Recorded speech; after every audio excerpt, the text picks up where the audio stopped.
Salam aleyküm. Deməli burada görürsünüz ki, birinci ve ikinci qabda mollar eynidir, maddələrin molları. Buradan işləyəcəyik ki, biz bunu, yəni ki, V2 bölünsün, V1 bərabərdir, qamma burada 2'dir. T2 çıxılsın, T1 bölünsün 10. Burada deməli V2 A'dır, V1 0,2'dir, temperatur əmsalı 2'dir. T2 burada 140'dır, T1 də 120'dir, böl 10. A bölü 0,2 bərabərdir 2'nin kvadratı. A buradan bərabərdir.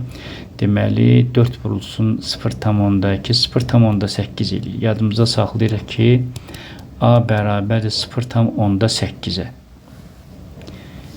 İndi. Bura məsələn mən artıq 0,8 yazdım. Çoxu məsəl üçün bu ikisini sonra müqayisə eləyir. Olmaz elə. Çünki bunların molunda fərq var. Ona görə siz eyni temperaturda baxmalısınız. Eyni temperaturda ancaq deməli CO dəyişir 2 dəfə. V bərabərdir. Kütlənin təsir qanununa görə CO'nun kvadratı 2'nin kvadratı. Çünki CO 2'dən 4'ə getdi. 2 dəfə artdı. 2 dəfə artanda sürət 2'nin kvadratına qədər 4 dəfə artır. Yəni eyni temperaturda. Əvvəl neçə idi? 0,2 idi. 4 dəfə artdı, oldu 0,8.